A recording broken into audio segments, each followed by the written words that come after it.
గుంటూరు జిల్లా మంగళగిరి పోలీస్ స్టేషన్లో మాజీ ఏజీజీ పొన్నవోలు సుధాకర్ రెడ్డి టీడీపీ నేతలు ఫిర్యాదు చేశారు. సీఎం చంద్రబాబు, మంత్రి నారా లోకేష్పై పొన్నవోలు సుధాకర్ రెడ్డి అనుచిత వ్యాఖ్యలు చేశారంటూ ఫిర్యాదులో పేర్కొన్నారు. పొన్నవోలు వ్యాఖ్యలతో రాష్ట్రంలో శాంతి భద్రతల విచ్ఛిన్నానికి కుట్రలు చేశారని ఫిర్యాదులో తెలిపారు. గత ప్రభుత్వంలో టీడీపీ నేతలు ఫిర్యాదు చేసినా పోలీసులు స్వీకరించలేదని వాపోయారు. ఇప్పటికైనా పోలీసులు కేసు నమోదు చేసి దర్యాప్తు చేయాలని డిమాండ్ చేశారు. పొన్నవోలు సుధాకర్ రెడ్డిని అరెస్ట్ చేసే వరకు ఉద్యమం ఆగదని నేతలు హెచ్చరించారు.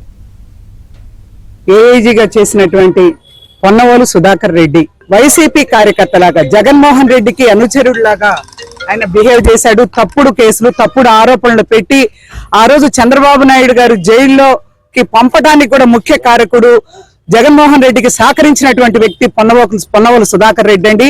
ఆయన ఇప్పటికీ కూడా మారలేదు.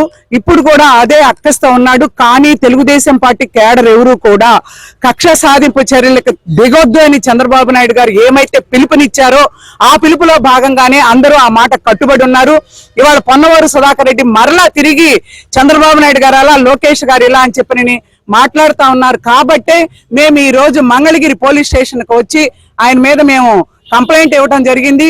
ఈ కంప్లైంట్ ని వెంటనే పోలీసులు దాన్ని కేసు ఫైల్ చేసి ఏమైతే ఈ పొన్నవోలు సుధాకర్ రెడ్డి గారు మాట్లాడిన వీడియోలు కూడా ఉన్నాయండి, ఆడియోలు వీడియోలు కూడా మేము పోలీస్ స్టేషన్ లో అందజేయడం జరిగింది.